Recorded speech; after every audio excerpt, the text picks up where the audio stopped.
I moved into that apartment a little over 6 months ago.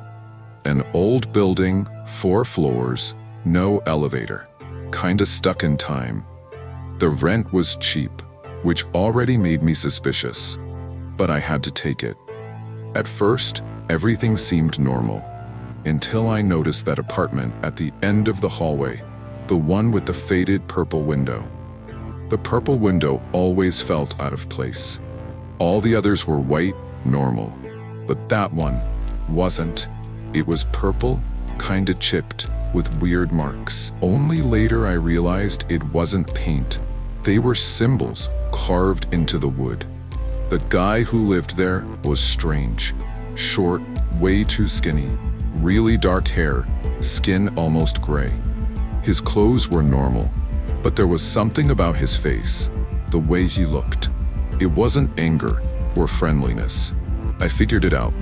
It was emptiness, a stare that went right through you, like he wasn't really seeing you at all.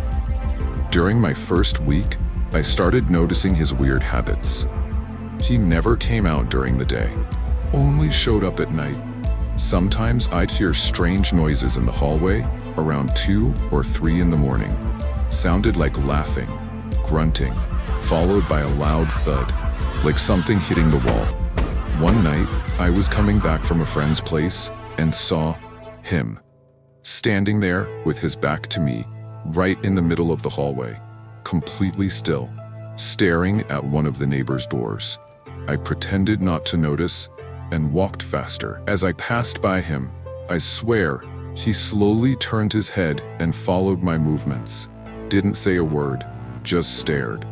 I started noticing other neighbors seemed uncomfortable around him, but didn't want to talk about it.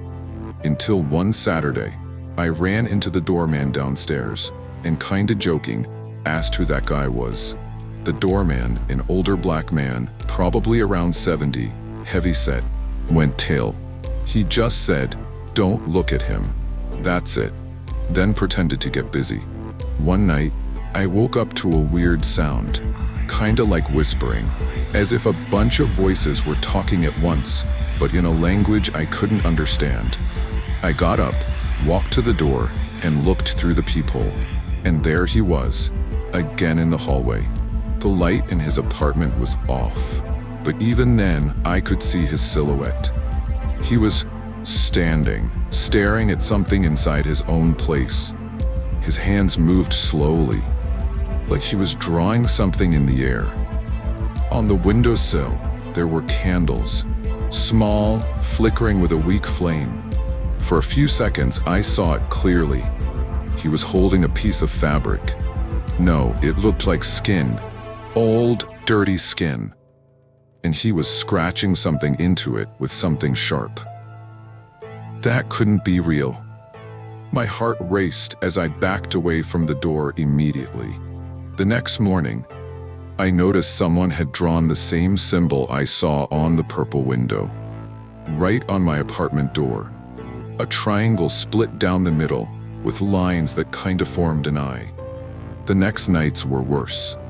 The noises got louder, knocking in the hallway around 2 a.m., lights flickering, and one night my intercom rang.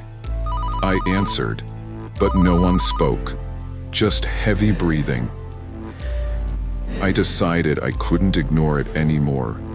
I waited for him to leave, which was rare, and got close to his door. The wood was now full of scratches, and right in the center, that same eye symbol. I pressed my ear against the door. Silence. Until I heard a deep, guttural laugh. I freaked out, ran back to my place. 2 days later, I found out the lady who lived in the apartment next to his, a nice woman who always took care of the plants in the hallway, had disappeared. Just vanished. The cops came to the building, but they didn't find anything. I knew I had to leave, but that night, the worst happened. I woke up to a noise. I froze. Someone was trying to open my door. Slowly, I got up quietly and walked to the door.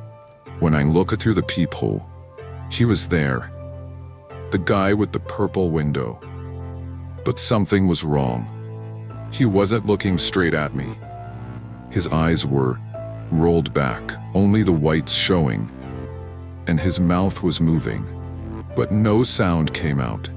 Behind him, there was a shadow, but it didn't make sense. It wasn't his shadow. It was something bigger, something moving, but it didn't have a clear shape. A few days later, the news came out that the nice lady who cared for the flowers had been found dead in an alley nearby. Her skin was ghostly pale, and her eyes completely white. The next morning, I knew it was over. I packed my things as fast as I could. When I went downstairs, the doorman was there. He just looked at me and said, "You saw it, didn't you?" He saw it too. Now he knows you know, and he's coming for you. I left that building and never went back. But even today, sometimes I wake up in the middle of the night with this strange feeling, a chill, a terrifying thought that somewhere that guy with the purple window is still out there. And somewhere, in some alley, someone's lying there, lifeless, with faded, empty eyes.